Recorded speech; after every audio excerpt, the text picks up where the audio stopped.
ತಿಮ್ಮವ್ವ ಒಂದೊಂದೇ ಬಟ್ಟೆ ತೊಳೆದು ಬಿಸಿಲಿನ ಅಂಗಳದಲ್ಲಿ ಒಣಗಿ ಹಾಕುತ್ತಿದ್ದಳು.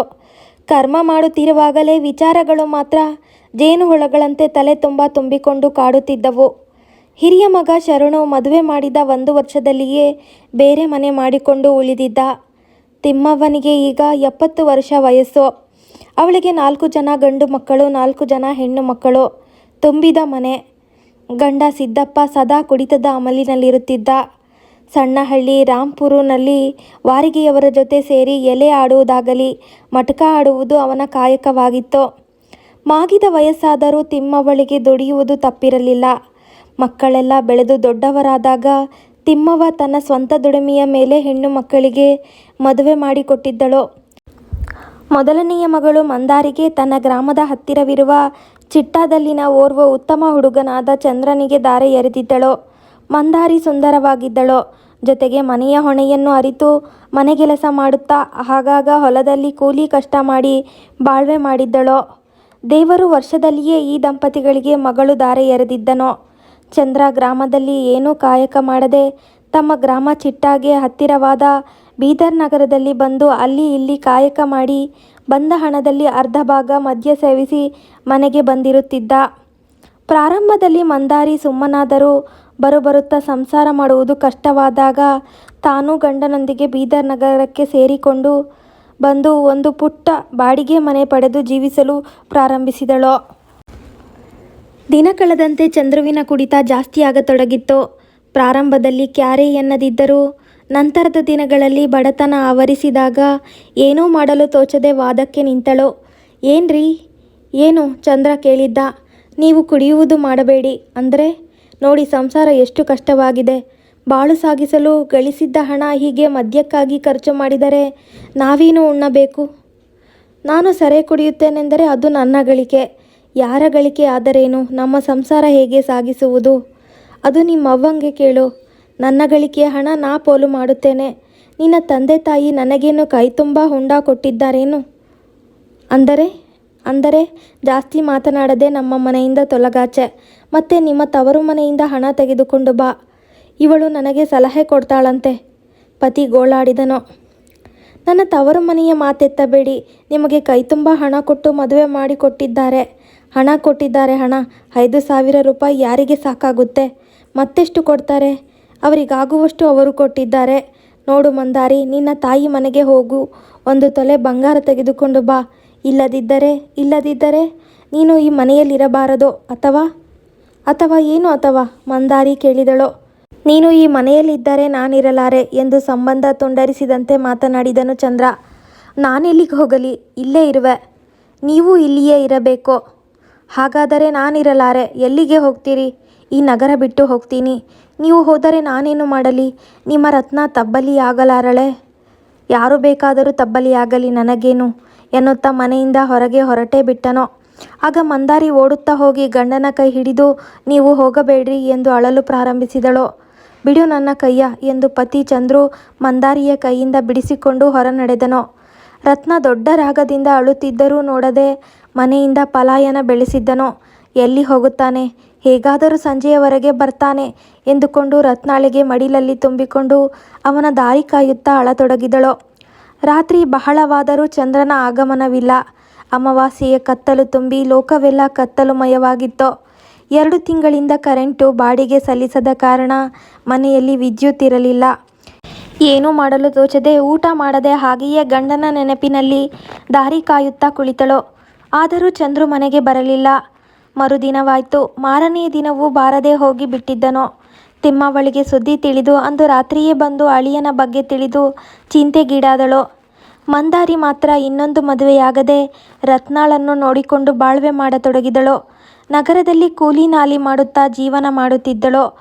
ಇದು ತಿಮ್ಮವ್ವಳಿಗೆ ನುಂಗಲಾರದ ತುತ್ತಾಗಿತ್ತು.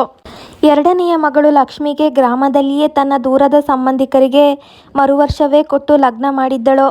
ಆದರೆ ಲಕ್ಷ್ಮಿಯ ಮದುವೆಯಾಗಿನಿಂದಲೂ ಅನ್ಯೋನ್ಯವಾಗಿದ್ದವನು ಒಂದು ಸಣ್ಣ ಕಾರಣಕ್ಕೆ ವಿಷ ಕುಡಿದು ಸಾವನ್ನಪ್ಪಿದನು. 3ನೆಯ ಮಗಳು ಶೋಭಾಳಿಗೆ ನಗರದ ಉತ್ತಮ ಮನೆತನದ ಹುಡುಗನಿಗೆ ಧಾರೆ ಎರೆದಳು. ಆದರೆ ಮಗಳು ಅಳಿಯ ಪ್ರೀತಿಯಿಂದ ಬಾಳಿದ್ದರೂ ಯಾವ ಕಾರಣಕ್ಕೂ ಶೋಭಾಳನ್ನು ತವರು ಮನೆಗೆ ಕಳಿಸುತ್ತಿರಲಿಲ್ಲ. ಮತ್ತು ಅವಳನ್ನು ಕಾಣಲು ತಿಮ್ಮವ್ವಳಾಗಲಿ ಅಥವಾ ಇವಳ ಯಾರೋ ಸಂಬಂಧಿಕರು ಭೇಟಿಗೆ ಅವಕಾಶ ಕೊಡದ ಕಾರಣಕ್ಕೆ ತಿಮ್ಮವ್ವ ಕಂಗಾಲಾದಳು. 4ನೆಯ ಮಗಳು ರಾಧಾ ಸುಂದರ ಸುರದ್ರೂಪಿಯಾಗಿದ್ದಳು. ತಿಮ್ಮವ್ವ ತಾರುಣ್ಯಕ್ಕೆ ಬಂದ ರಾಧಾಳನ್ನು ಸಂಪತ್ತು ಕಾಯುವಂತೆ ಕಾಯುತ್ತಿದ್ದಳು. ಆದರೇನು, ರಾಧಾಳ ಹಣೆಬರಹದಲ್ಲಿ ವಿಧಿ ಏನು ಬರೆದಿತ್ತೋ. ಗ್ರಾಮದಲ್ಲಿದ್ದ ಉಚ್ಚ ಮನೆತನದ ಹುಡುಗ ರವಿಯು ರಾಧಾಳ ತಾರುಣ್ಯಕ್ಕೆ ಮಾರು ಹೋದನು. ಅವರ ಮನೆಯಲ್ಲಿ ಕೆಲಸ ಮಾಡಲು ಹೋಗುತ್ತಿದ್ದ ತಿಮ್ಮವ್ವಳ ಜೊತೆ ರಾಧಾ ಆಗಾಗ ಹೋಗುತ್ತಿದ್ದಳು. ಅವಳ ಮೇಲೆ ರವಿಯ ಕಾಮದ ಕಣ್ಣು ಬಿದ್ದು ಸದಾ ಅವಳನ್ನು ನೋಡಲು ತವಕಿಸುತ್ತಿದ್ದ. ಈ ವಿಷಯ ಹೇಗೋ ಅರಿತ ತಿಮ್ಮವ್ವ ರಾಧಾಳಿಗೆ ಕೆಲಸಕ್ಕೆ ಹೋಗುವಾಗ ಜೊತೆಗೆ ಕರೆದುಕೊಂಡು ಹೋಗುವುದನ್ನು ಬಿಟ್ಟಳು. ಆದರೂ ರವಿ ಬಿಡದೆ ತಿಮ್ಮವ್ವಳ ಮನೆಯ ಹತ್ತಿರ ಬಂದು ರಾಧಾಳನ್ನು ಕಾಣತೊಡಗಿದ್ದನು. ರಾಧಾವಾದರೂ ರವಿಯ ಮೋಡಿಗೆ ಮರುಳಾದಳು. ತಿಮ್ಮವ್ವಳಿಗೆ ಇದು ನೋಡಿ ತಾಳಲಾಗಲಿಲ್ಲ. ತನ್ನ ಹಿರಿಯ ಮಗ ಶರಣುಗೆ ಹೇಳಿದಳು. ಆದರೂ ಅದನ್ನು ಅಷ್ಟಾಗಿ ಹಚ್ಚಿಕೊಳ್ಳದೆ ಶರಣು ಸುಮ್ಮನಾದನು. ಈಗ ತಾನೇ ರಾಧಾಳಿಗೆ ಕೇಳಿದಳು. ರಾಧಾ, ಏನವ್ವ, ನಿನ್ನ ವರ್ತನೆ ಚೆನ್ನಾಗಿಲ್ಲ. ಜನ ಪ್ರೀತಿ ಪ್ರೇಮವೆಂದು ನಮ್ಮನ್ನು ಮೋಸಗೊಳಿಸುತ್ತಾರೆ. ನಾವು ಎಚ್ಚರದಿಂದಿರಬೇಕು. ನಾನು ಎಚ್ಚರಳಾಗಿಯೇ ಇರುವೆ. ಮತ್ತೆ ಆ ಗೌಡರ ಮಗ ರವಿ ಸದಾ ನಮ್ಮ ಮನೆಯ ಸುತ್ತ ಸುಳಿಯುವನಲ್ಲ. ಅದು ನನಗೇನು ಗೊತ್ತು? ನಿನಗೆ ಗೊತ್ತಿಲ್ಲವೇ ಬಂಗಾಲಿ? ಅವ್ವ, ಬಂಗಾಲಿ ಎಂದು ನನಗೆ ಕೆಟ್ಟ ಮಾತುಗಳಿಂದ ಮೂದಲಿಸಬೇಡ. ಅಂದರೆ ಅವರು ಬಂದರೆ ಬರಲಿ, ನಾನು ರವಿಯವರನ್ನು ಪ್ರೀತಿಸುತ್ತೇನೆ. ಪ್ರೀತಿ ಎಂಬ ಮಾತು ಎಲ್ಲಿಂದ ಕಲಿತೆ? ನಿನಗೆ ಅವರ ಮೋಸ ತಿಳಿಯದು. ಅಂದರೆ ಹಿಂದೆ ಆ ರವಿಯ ತಂದೆ ರಾಜಶೇಖರ ರಾಯರ ಓರ್ವ ಬಡವರ ಕನ್ಯೆಗೆ ಚರಿತ್ರೆಯಿಂದ ಹಾಳುಗೊಳಿಸಿದ್ದ. ನಮಗೆಲ್ಲ ಇಂಥವರ ಬಗ್ಗೆ ಅನುಭವವಿದೆ. ಇತಿಹಾಸ ನಮ್ಮೆದುರು ಇರುವಾಗ ನೀನು ರವಿಯನ್ನು ಪ್ರೀತಿಸುವೆ ಎಂದು ಹೇಳುವೆಯಲ್ಲ. ರವಿಯ ತಂದೆ ಅಂಥ ಕೆಟ್ಟ ಕೆಲಸ ಮಾಡಿದರೆ ಅವರು ಹಾಗೆ ಮಾಡುವರೇ? ರಾಧಾ ತಾಯಿಗೆ ಪ್ರಶ್ನೆ ಕೇಳಿದಳು. ತಿಮ್ಮವ್ವಳಿಗೆ ಏನೂ ಹೇಳಲು ತೋಚಲಿಲ್ಲ. ದೇವರು ಮಾಡಿದ್ದಾಗಲಿ ಎಂದುಕೊಂಡರು. ರವಿಯ ಮೇಲೆ ಕಣ್ಣಿಟ್ಟು ತಮ್ಮ ಮನೆಗೆ ಬಾರದಂತೆ ನೋಡಿಕೊಂಡಳು. ಮನೆಯಲ್ಲಿ ಬಡತನ ಆವರಿಸಿದರೂ ರಾಧಾಳ ಭವಿಷ್ಯದ ಬಗ್ಗೆ ಚಿಂತಿಸಿ ಗೌಡರ ಮನೆಗೆ ಕೆಲಸಕ್ಕೆ ಹೋಗುವುದನ್ನು ನಿಲ್ಲಿಸಿದಳು. ಅದರಿಂದಾಗಿ ಮನೆಯಲ್ಲಿ ಇನ್ನೂ ಕಷ್ಟ ಆವರಿಸಿತ್ತು. 3 ಗಂಡು ಮಕ್ಕಳು ತಂದೆಯ ಹಾಗೆ ಏನೂ ಕೆಲಸ ಮಾಡದೆ ಕುಳಿತುಂಡು ಕಾಯ ಬೆಳೆಸಿದ್ದರು. ಆದರೆ ಸಿದ್ದಪ್ಪ ಮಕ್ಕಳಿಗೆ ಕ್ಯಾರೆ ಎನ್ನುತ್ತಿರಲಿಲ್ಲ. ಅಮಿತವಾಗಿ ಕುಡಿಯುವುದು, ಮಟಕ ಆಡುವುದು ಅವನ ಕಾಯಕವಾಗಿತ್ತು. ಇದ್ದಕ್ಕಿದ್ದಂತೆ ಅದೊಂದು ದಿನ ಬೆಳಿಗ್ಗೆ ರಾಧಾ ಕಾಣೆಯಾಗಿದ್ದಳು. ರಾಧಾ ತನ್ನ ಹಾಸಿಗೆಯ ಮೇಲೆ ಕಾಣದೆ ಅವಳಿಗಾಗಿ ಹುಡುಕಾಡಿ ದೊಡ್ಡ ರಾಗದಿಂದ ತಿಮ್ಮವ್ವ ಅಳತೊಡಗಿದಳು. ಪುಟ್ಟ 2 ಕೋಣೆ ಮನೆ ರಾಧಾ ಇಲ್ಲದೆ ಬಿಕೋ ಎನ್ನುತ್ತಿತ್ತು. ತಿಮ್ಮವ್ವ ಹೇಗೋ ಯಾರಿಗೆ ಗೊತ್ತಾಗದಂತೆ ರಾಜಶೇಖರ ಗೌಡರ ಮನೆಗೆ ನಡೆದು ಹೋಗಿ ಅಲ್ಲಿನ ಸಮಾಚಾರ ತಿಳಿದುಕೊಂಡಾಗ ಎದೆ ಜಲ್ ಎಂದಿತ್ತು. ರಾಧಾಳು ರವಿಯೊಂದಿಗೆ ಊರು ಬಿಟ್ಟು ದೂರ ಓಡಿ ಹೋಗಿದ್ದಳು. ಹೋದರೆ ಹೋಗ್ಲವ್ವ, ಅಳುವುದೇಕೆ? ತಿಮ್ಮವ್ವಳ 2ನೇ ಮಗ ಬಸ್ಸು ಸಮಾಧಾನ ಹೇಳಿದನಾದರೂ ಮಕ್ಕಳಲ್ಲಿ ದುಃಖ ಕಾಣದೆ ತಿಮ್ಮವ್ವಳಿಗೆ ಸಂಸಾರವೇ ಬೇಡವೆನಿಸಿತ್ತು.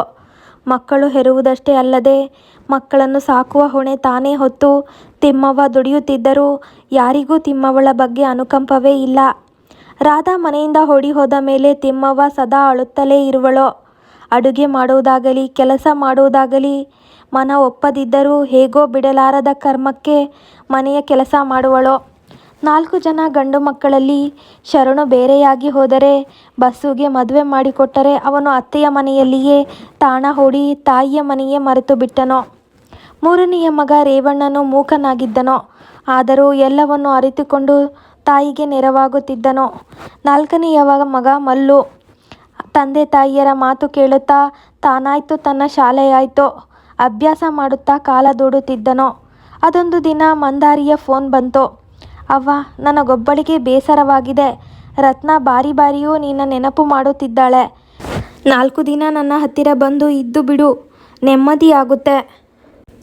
ಹೇ ಮಂದಾರಿ, ನಾನು ನಿನ್ನ ಹತ್ತಿರ ಬಂದರೆ ನನ್ನ ಮನೆ ಹಾಳು ಬೀಳುತ್ತದೆ. ಬರುತ್ತೇನೆ, ಯಾವಾಗಲಾದರೂ ಒಮ್ಮೆ. ನೀನೇ 4 ದಿವಸ ನನ್ನಲ್ಲಿ ಬಂದು ಬಿಡು. ಅಲ್ಲಿಗೆ ಬರಲಿಕ್ಕೆ ಆಗಲಾರದೋ? ರತ್ನಾಳ ಸ್ಕೂಲ್ ಇದೆಯಲ್ವಾ? ಹಾಗೆ ಮಾಡು, ರಜೆ ಸಿಕ್ಕಾಗ ಬಂದು ಬಿಡು. ಅವಳು ನನ್ನ ಬಗ್ಗೆ ನಿನಗೆ ದುಃಖವಿಲ್ಲವೇ? ಗಂಡ ಮನೆ ಬಿಟ್ಟು ಹೋದನು. ನಾನಿಲ್ಲಿ ಕೂಲಿ ಕಷ್ಟ ಮಾಡಿ ಜೀವಿಸುತ್ತಿರುವೆ. ನನ್ನ ಕಷ್ಟದ ದಿನಗಳು ಕೇಳಲು ಒಮ್ಮೆಯಾದರೂ ಬರಬಾರದೆ? ಸದಾ ನಿನ್ನ ಮನೆಯಾಯ್ತು ಮಕ್ಕಳಾಯ್ತು. ನಾನು ನಿನ್ನ ಮಗಳಲ್ವಾ? ಹೌದು ಮಗು, ನನಗೆಲ್ಲ ತಿಳಿಯುತ್ತದೆ. ನನ್ನ ಅಸಹಾಯಕ ಸ್ಥಿತಿಯನ್ನು ಯಾರ ಮುಂದೆ ಹೇಳಿಕೊಳ್ಳಲಿ? ಆ ಲಕ್ಷ್ಮೀ ಶೋಭಾರ ಜೀವನ ಕೇಳಿ ಸಾಕಾಗಿದೆ. ನೋಡು, ರಾಧಾ ಮನೆಯಿಂದ ಓಡಿ ಹೋದಳು. ನೀನು ಮಾತನಾಡಿಸಲು ಬರಲಿಲ್ಲ. ಗಂಡು ಮಕ್ಕಳಿದ್ದರೂ ನನಗೆ ಆಸರೆ ಇಲ್ಲ. ಏನು ನನ್ನ ಜೀವನದ ಗೋಳು ಯಾರ ಮುಂದೆ ಹೇಳಿಕೊಳ್ಳಲಿ? ಫೋನಿನಲ್ಲಿಯೇ ತಿಮ್ಮವ್ವ ದೊಡ್ಡ ರಾಗದಿಂದ ಅಳತೊಡಗಿದಳು. ಅಷ್ಟರಲ್ಲಿ ಮಂದಾರಿ ಫೋನ್ ಕಟ್ ಮಾಡಿದ್ದಳು. ಮತ್ತೆ ತಿಮ್ಮವ್ವಳ ಕಷ್ಟಕ್ಕೆ ಯಾರೂ ಸಾಂತ್ವನ ಹೇಳಲಿಲ್ಲ. 2 ಗಂಡು ಮಕ್ಕಳ ವಿವಾಹ ಮಾಡುವ ದೊಡ್ಡ ಹೊಣೆ ತಿಮ್ಮವ್ವನ ಮೇಲಿದ್ದಿತ್ತು. ರೇವಣ್ಣನು ಮೂಕನಾಗಿದ್ದ ಕಾರಣ ಅವನಿಗೆ ಯಾರೂ ಕನ್ಯೆ ಕೊಡುತ್ತಿರಲಿಲ್ಲ. ಆದರೂ ತನ್ನ ಪ್ರಯತ್ನ ಮಾತ್ರ ಮುಂದುವರಿಸಿ ಸಂಬಂಧಿಕರ ಹುಡುಗಿಯಾದ ಸುಶೀಲಾಳನ್ನು ತಂದುಕೊಳ್ಳಬೇಕೆಂದರೆ ಅವಳು ಒಂದು ಕಾಲು ಕಳೆದುಕೊಂಡು ಕುಂಟಿಯಾಗಿದ್ದಳು. ಆದರೂ ಗಂಡಿಗೊಂದು ಹೆಣ್ಣೆಂಬಂತೆ ರೇವಣ್ಣನಿಗೆ ಒಪ್ಪಿಸಿ ಮದುವೆ ಮಾಡಿದಳು. ಹೆಚ್ಚಿನ ವಿದ್ಯಾಭ್ಯಾಸಕ್ಕೆ ಮಲ್ಲು ನಗರಕ್ಕೆ ಬಂದಾಗ ಅವನೊಂದಿಗೆ ತಿಮ್ಮವ್ವನು ತಾನೂ ಬಂದು ಒಂದು ಪುಟ್ಟ ಕೋಣೆ ಹಿಡಿದು ಮಲ್ಲುವಿನ ಬಾಳಿಗೆ ಆಸರೆಯಾದಳು. ಇರುವ 1 ಎಕರೆ ಜಮೀನಿನಲ್ಲಿ ಬರುವ ಧಾನ್ಯ, ಕಾಳು ಅದರಲ್ಲಿ ತುಸು ಭಾಗ ತಾನಿಟ್ಟುಕೊಂಡು ಉಳಿದೆಲ್ಲವೂ ತನ್ನ ಗಂಡ ಮಕ್ಕಳಿಗೆ ಕೊಟ್ಟು ಬಿಟ್ಟಿದ್ದಳು. ನಗರದಲ್ಲಿ 4 ಮನೆಗಳಲ್ಲಿ ಮುಸುರೆ ಬಾಂಡಿ ತಿಕ್ಕುವ ಕೆಲಸ ಮಾಡುತ್ತಾ ಕರಕಲಾಗುತ್ತಿರುವ ಕನಸುಗಳನ್ನು ಹರಳಿಸಲು ಪ್ರಯತ್ನಿಸುವಳು. ಮಲ್ಲು ಬೆಳಗ್ಗೆ ಬೇಗ ಎದ್ದು ತಾಯಿಗೆ ನೆರವಾಗಿ ಕೆಲಸಗಳು ಮಾಡಿ ತಿಂಡಿ ತಿಂದುಕೊಂಡು ಕಾಲೇಜಿಗೆ ಹೋಗುತ್ತಿದ್ದನು.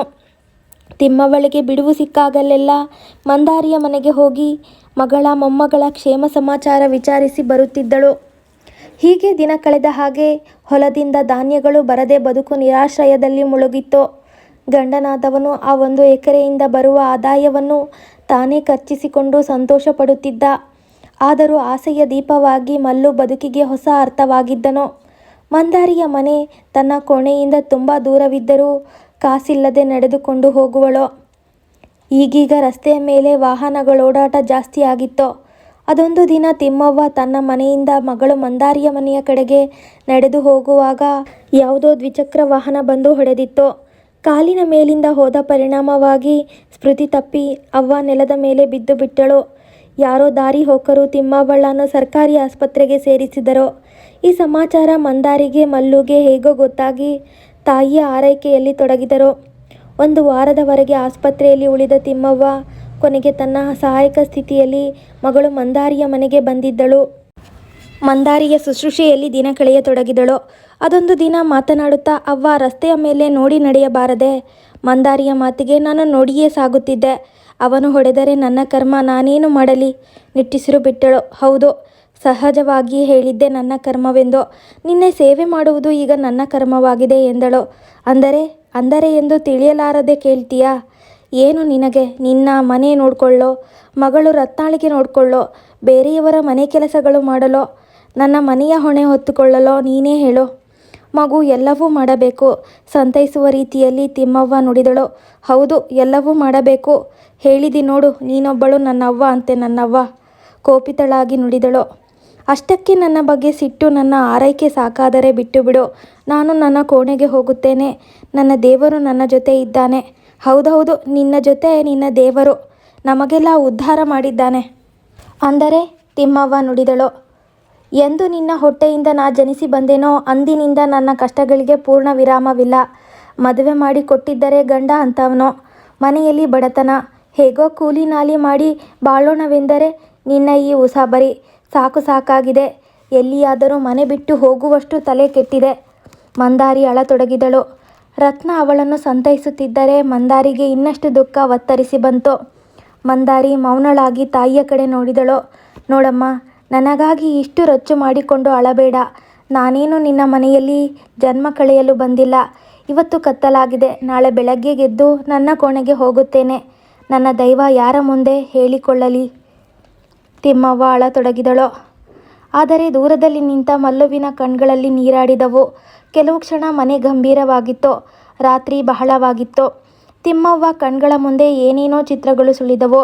ಗಂಡನ ಕೆಟ್ಟ ವರ್ತನೆ, ರಾಧಾ ಓಡಿ ಹೋಗಿದ್ದು, ಶರಣು ಒಂದು ದಿನವೂ ತನ್ನ ಕಾಣದವನು, ಬಸ್ಸು ತನ್ನ ಅತ್ತೆಯ ಮನೆಯೇ ಸ್ವರ್ಗವೆಂದುಕೊಂಡವನು, ರೇವಣ್ಣನಿಗೆ ನಾಲಿಗೆ ಇಲ್ಲ, ಎಲ್ಲವೂ ನನ್ನ ಹಣ ಬರಹದಲ್ಲಿ ಬರೆದಿದೆಯೇ ಎಂದು ನೆನಪಾಗಿ ಕಣ್ಣೀರು ಹರಿದು ಮಲಗಿದ್ದ ಹಾಸಿಗೆಯ ಮೇಲೆ ಕಂಬನಿ ಹರಿದು ಹಸಿಯಾಗಿತ್ತು ಹಾಸಿಗೆ. ಬೆಳಗ್ಗೆ ಎದ್ದಾಗ ಸೂರ್ಯ ಇನ್ನೂ ಮೂಡಿರಲಿಲ್ಲ. ತಿಮ್ಮವ್ವ ತಾನು ಸಿದ್ಧಳಾಗಿ ಮಲ್ಲುವಿನೊಂದಿಗೆ ಮಂದಾರಿಯ ಮನೆಯಿಂದ ಹೊರ ನಡೆದಳು. ಅವ್ವ, ಏನ್ ಮಗ? ದುಃಖದಿಂದ ಕೆಂಪು ಗಣ್ಣುಗಳಲ್ಲಿ ತಿಮ್ಮವ್ವ ಕೇಳಿದಳು. ಇಷ್ಟು ಬೆಳಬೆಳಗ್ಗೆ ಎಲ್ಲಿಗೆ ಹೊರಡಿರುವಿರಿ? ನಮ್ಮ ಮನೆಗೆ. ರಾತ್ರಿ ತುಸು ಮಾತನಾಡಿದರೆ ನಿನಗೆ ಅಷ್ಟೊಂದು ಕೋಪವೇ? ಮಂದಾರಿ ಕೇಳಿದಳು. ಇಲ್ಲ ಮಗ, ಯಾರ ಮೇಲೂ ಕೋಪವಿಲ್ಲ. ಮತ್ತೆ ಹೋಗುವುದೇಕೆ? ಎಷ್ಟು ದಿನವಾದರೂ ನಮ್ಮ ಮನೆಗೆ ಹೋಗಲೇಬೇಕಲ್ಲವೇ? ಹೌದವ್ವ, ಆದರೆ ನಿನಗಿನ್ನೂ ಆರಾಮ ಆಗಿಲ್ಲ. ಕಾಲಿಗೆ ಗಾಯ ಉಂಟು. ಸ್ವಲ್ಪ ದಿನಗಳ ನಂತರ ಹೋಗು. ಮಂದಾರಿಯ ಮಾತುಗಳಿಗೆ ಮೊಮ್ಮಗಳು ರತ್ನ ಅಜ್ಜಿ ಹೋಗಬೇಡಿ ಎಂದು ಅತ್ತಳು. ಆದರೂ ತಿಮ್ಮವ್ವಳ ನಿರ್ಧಾರ ಅಚಲವಾಗಿತ್ತು. ಮಂದಾರಿಗೆ ಹತ್ತಿರಕ್ಕೆ ಕರೆದು, ನೋಡು ಮಂದಾರಿ, ಬರುವ ವರ್ಷ ಮಲ್ಲು ಹೆಚ್ಚಿನ ವಿದ್ಯಾಭ್ಯಾಸ ಮಾಡಲು ಗುಲ್ಬರ್ಗಾಕ್ಕೆ ತೆರಳುತ್ತಾನೆ. ಆಗ ನನಗೆ ನನ್ನೂರಿನಲ್ಲೂ ಸ್ಥಾನವಿಲ್ಲ. ನಿನ್ನಲ್ಲಿಯೇ ಇರುತ್ತೇನೆ. ಯಾರಿಗೂ ಬೇಡವೆಂದರೆ ನಾಚಿಕೆಗೆ ಸಂಕೋಚವೆಲ್ಲಿರುವುದು? ಉದರಾಭರಣಕ್ಕಾದರೂ ನಿನ್ನಲ್ಲಿ ಇರಲೇಬೇಕು ಎಂದು ಕಣ್ಣೀರು ತೆರೆದು ಅಳುತ್ತಾ ಕುಂಟುತ್ತಾ ಮಲ್ಲುವಿನೊಂದಿಗೆ ಮಂದಾರಿಯ ಮನೆಯಿಂದ ಹೊರಗೆ ಹೆಜ್ಜೆ ಹಾಕಿದಳು. ಕಾಲ ಉರುಳುತ್ತಿದ್ದಂತೆ ಮಲ್ಲುವಿನ ಶಿಕ್ಷಣ ಈ ನಗರದಿಂದ ಮುಗಿದು ಗುಲ್ಬರ್ಗಾಕ್ಕೆ ತೆರಳಿದನು. ತಂದೆ ತಾಯಿಯರಿಗೆ ಕಾಸಿನ ತೊಂದರೆ ಕೊಡದೆ ತಾನೇ ದುಡಿದು ಬಂದ ಹಣದಲ್ಲಿ ವಿದ್ಯಾಭ್ಯಾಸ ನಿರ್ವಹಿಸುತ್ತಿದ್ದನು. ಮಲ್ಲು ಗುಲ್ಬರ್ಗಾಕ್ಕೆ ಹೋದ ಮೇಲೆ ತಿಮ್ಮವ್ವ ಇನ್ನಷ್ಟು ಅಸಹಾಯಕಳಾದಳು. ಮೊದಲೇ ಮಾತು ಕೊಟ್ಟಂತೆ ನಾಚಿಕೆ ಸಂಕೋಚಗಳ ಮರೆತು ಮಂದಾರಿಯ ಮನೆಗೆ ತೆರಳಿದಳು. ಮಂದಾರಿಯ ಪ್ರಾರಂಭದ ದಿನ ನಗು ನಗುತ್ತಾ ಬರಮಾಡಿಕೊಂಡಳಾದರೂ ಆ ಖುಷಿ ಬಹಳ ದಿನ ಉಳಿಯಲಿಲ್ಲ. ಮಂದಾರಿಯು ತನ್ನ ತಾಯಿಗೂ ತಾನು ದುಡಿಯುವ ಮನೆ ಕೆಲಸಗಳನ್ನು ಹಂಚಿಕೆ ಹಾಕಿ ದುಡಿಮೆಗೆ ಹಚ್ಚಿದಳು. ಈಗ ತಿಮ್ಮವ್ವಳಿಗೆ ಪೂರ್ತಿ ವಯಸ್ಸಾಗಿತ್ತು. ಕೆಲಸ ಮಾಡಲು ದೇಹದಲ್ಲಿ ತುಸು ಕಸು ಇರಲಿಲ್ಲ. ಚರ್ಮ ಸುಕ್ಕುಗಟ್ಟಿತ್ತು. ಅದೊಂದು ದಿನ ತಿಮ್ಮವ್ವ ಗ್ರಾಮದಿಂದ ಓರ್ವ ವ್ಯಕ್ತಿ ಬಂದು ಗಂಡನ ಆಜ್ಞೆಯಂತೆ ತಿಮ್ಮವ್ವಳಿಗೆ ಗ್ರಾಮಕ್ಕೆ ಕರೆದುಕೊಂಡು ಹೋಗಿದ್ದ. ಇಷ್ಟು ವಯಸ್ಸಾದರೂ ಇನ್ನೂ ಪತಿ ಮಟ್ಕ ಆಡುತ್ತಿದ್ದ, ಮದ್ಯ ಸೇವನೆ ಮಾಡುತ್ತಿದ್ದ. ಎಲ್ಲವೂ ಸಹಿಸಿಕೊಂಡು ಮೂಕನಾಗಿರುವ ಮಗ ರೇವಣ್ಣನೊಂದಿಗೆ ನಿತ್ಯ ಹೊಲದಲ್ಲಿ ದುಡಿದು ದುಡಿಮೆ ಮಾಡಿ ಬದುಕು ನೂಕುತ್ತಿದ್ದಳು. ಅದೊಂದು ದಿನ ಮಧ್ಯಾಹ್ನದ ಹೊತ್ತಿಗೆ ರೇವಣ್ಣನು ಮನೆಗೆ ಬಂದಿದ್ದ. ಅವತ್ತು ತಿಮ್ಮವ್ವಳು ಕೆಲಸಕ್ಕೆ ಹೋಗಿರಲಿಲ್ಲ. ಹೆಂಡತಿಯ ಮಾತುಗಳನ್ನು ಆಲಿಸಿದ ರೇವಣ್ಣನು, ಇದು ನನ್ನ ಮನೆ, ನೀನು ಮನೆಯಿಂದ ಹೊರಗೆ ಹೋಗು ಎಂದು ಸನ್ಹೆ ಮಾಡಿ ತಿಳಿಸಿದನು. ಅದಕ್ಕೆ ಅವಳು ಸ್ಪಂದಿಸದೇ ಇದ್ದಾಗ ಚಟಾರನೆ ಎರಡೇಟು ಕೊಟ್ಟನು. ನಿರ್ವಾಹವಿಲ್ಲದೆ ತಿಮ್ಮವ್ವ ಮತ್ತು ಗಂಡ ಸಿದ್ದಪ್ಪ ತನ್ನ ತಮ್ಮನ ಮನೆಯಲ್ಲಿ ಹೋಗಿ ಉಳಿದರು. ಆದರೂ ತಿಮ್ಮವ್ವಳಿಗೆ ಆಸೆ ಇನ್ನೂ ಮಾಸಿರಲಿಲ್ಲ. ಮಲ್ಲು ಬರುತ್ತಾನೆ, ತನಗೆ ಸುಖ ಸಿಗುತ್ತದೆ ಎಂದುಕೊಂಡು ಪತಿಯ ಕಾಟ ಸಹಿಸುತ್ತಾ ಜೀವನ ಹೂಡುತ್ತಿದ್ದಳು. ಅದೊಂದು ದಿನ ಬೆಳಗ್ಗೆ ಅಂಚೆಯವನಿಂದ ಪತ್ರ ಕೈ ಸೇರಿತ್ತು. ಅದು ಮಲ್ಲುವಿನ ಪತ್ರವೆಂದು ಖುಷಿ ಎದೆಯಲ್ಲಿ ತುಂಬಿ ಹರಿಯಿತು. ಈ ಪತ್ರವನ್ನು ಗ್ರಾಮದ ವಿದ್ಯಾವಂತ ಹುಡುಗ ಗೋಪಣ್ಣನಿಗೆ ತೋರಿಸಿ ವಿಷಯ ಕೇಳಿದಳು. ಗೋಪಣ್ಣ ಪತ್ರವನ್ನು ಬಿಚ್ಚಿ ವಿಷಯವನ್ನು ಓದಿದಾಗ ಅವನ ಕಣ್ಗಳಲ್ಲಿ ನೀರಾಡಿದವು. ಏನು ವಿಷಯ? ಓದು ಗೋಪಣ್ಣ, ಕುತೂಹಲದಿಂದ ತಿಮ್ಮವ್ವ ಕೇಳಿದಳು. ಗಟ್ಟಿ ಧೈರ್ಯ ಮಾಡಿ ಅವಳ ಮುಂದೆ ವಿಷಯ ಬಿಚ್ಚಿಟ್ಟನು. ಪೂಜ್ಯ ತಾಯಿಗೆ ವಂದನೆಗಳು. ನಾನಿಲ್ಲಿ ಕ್ಷೇಮವಾಗಿದ್ದೇನೆ. ನನ್ನ ಗುಲ್ಬರ್ಗಾದ ವಿದ್ಯಾಭ್ಯಾಸ ಮುಗಿದು ಬೆಂಗಳೂರು ಸೇರಿ ಅಲ್ಲಿಯ ಶಿಕ್ಷಣ ಮುಗಿದಾಗ ನನಗೆ ಕೆಲಸ ಸಿಕ್ಕಿದೆ. ನಾನೀಗ ಅಮೇರಿಕಾದಲ್ಲಿದ್ದೇನೆ. ನೀನು ತಪ್ಪು ತಿಳಿಯದೆ ಹೋದರೆ ಒಂದು ಸಂತಸದ ವಿಷಯ ಹೇಳ್ತೇನೆ. ಇಲ್ಲಿನ ಅಮೇರಿಕಾ ಕನ್ಯೆಯೊಂದಿಗೆ ನಾನು ವಿವಾಹವಾಗಿರುವೆ. ಇಷ್ಟರಲ್ಲಿ ನಮ್ಮೂರಿಗೆ ಬರುವ ವಿಚಾರವಿಲ್ಲ. ನಾನು ಬರುವಾಗ ಮಾತ್ರ ನಿನಗೆ ಕೆಮ್ಮತ್ತಿನ ಸೀರೆ, ಹಣ ಎಲ್ಲವೂ ತರುತ್ತೇನೆ. ಎಲ್ಲರಿಗೂ ನನ್ನ ನಮಸ್ಕಾರ ತಿಳಿಸು. ಅಲ್ಲಿಂದಲೇ ನನಗೆ ಹಾರೈಸಿ ಆಶೀರ್ವಾದ ಮಾಡಮ್ಮ. ನಿನ್ನ ಪ್ರೀತಿಯ ಪುತ್ರ ಮಲ್ಲು. ವಿಷಯ ತಿಳಿದಾಗ ತಿಮ್ಮವ್ವಳಿಗೆ ಕನಸುಗಳೆಲ್ಲ ಕುಸಿದು ಬಿದ್ದಂತಾದವು. ಆಸೆಯು ಉರಿಯುತ್ತಿರುವ ದೀಪ ನಂದಿದಂತೆ ಭಾಸವಾಯಿತು. ಅವರು ಪತ್ರ ಬರೆಯದೇ ಇದ್ದಿದ್ದರೆ ಇನ್ನೂ ಚೆನ್ನಾಗಿತ್ತು. ಅವನ ನೆನಪಿನಲ್ಲಿ ಬದುಕು ನೂಕುತ್ತಿದ್ದೆ ಎಂದುಕೊಂಡು ಎದೆ ತುಂಬಿ ಅತ್ತಳು. ಗೋಪಣ್ಣನಿಗೆ ಏನೂ ಹೇಳದೆ ಭಾರವಾದ ಹೆಜ್ಜೆಗಳಲ್ಲಿ ಹಿಂತಿರುಗಿ ಮನೆಯ ಕಡೆ ಹೆಜ್ಜೆ ಹಾಕಿದಳು. ಗೋಪಣ್ಣ ದೂರದವರೆಗೆ ಬಂದು ಅಮ್ಮ ಅಮ್ಮ ಎಂದನು. ಏನು ನಿರಾಶೆಯಿಂದ ನುಡಿದಳು ತಿರುಗಿ ನೋಡುತ್ತಾ. ಅಮ್ಮ, ನೀವು ಚಿಂತೆ ಮಾಡಬೇಡಿ. ನಿಮ್ಮ ಕಷ್ಟ ನನಗೆ ಗೊತ್ತು. ಅಸಹನೆ ತಂದುಕೊಳ್ಳಿ. ಈಗ ತಿಮ್ಮವ್ವಳಿಗೆ ಮಾತು ಬರಲಿಲ್ಲ. ಕಣ್ಣೀರು ಹರಿದು ಅಲ್ಲಿಯೇ ಕುಸಿದಳು. ಅಮ್ಮ, ನಾನು ನಿಮ್ಮನ್ನು ಚೆನ್ನಾಗಿ ನೋಡಿಕೊಳ್ಳುತ್ತೇನೆ. ನಾನು ನಿಮ್ಮ ಮಗನೆಂದು ತಿಳಿಯಿರಿ. ಗೋಪಣ್ಣನು ನುಡಿದಾಗ ಯಾರಿಗೆ ಯಾರುಂಟು ದಾಸರ ಹಾಡೊಂದು ಮೆಲ್ಲನೆ ಗುನುಗಿಸಿ ತಿಮ್ಮವ್ವ ಕುಸಿದಲ್ಲಿಯೇ ಮುಗುಳು ನಕ್ಕಳು. ಆಗಲೇ ಅವಳ ಪಂಜರದ ಪ್ರಾಣ ಪಕ್ಷಿ ಹಾರಿ ಹೋಗಿತ್ತು. ಕಷ್ಟದ ಸರಮಾಲೆಯನ್ನೇ ಕಂಡ ತಿಮ್ಮವ್ವಳ ಜೀವನದ ಕತೆ ನಿಮಗೆ ಹೇಗನ್ನಿಸ್ತು ಅನ್ನೋದನ್ನು ಕಮೆಂಟ್ನಲ್ಲಿ ತಪ್ಪದೆ ತಿಳಿಸಿ. ಹಾಗೆ ಕತೆ ಇಷ್ಟವಾಗಿದ್ದರೆ ದಯವಿಟ್ಟು ಲೈಕ್ ಕೊಡಿ. ಹಾಗೆ ಸಬ್ಸ್ಕ್ರೈಬ್ ಮಾಡ್ಕೊಳ್ದೆ ಕತೆನ ಕೇಳ್ತಿದ್ರೆ ಸಬ್ಸ್ಕ್ರೈಬ್ ಮಾಡ್ಕೊಳ್ಳಿ. ಧನ್ಯವಾದಗಳು.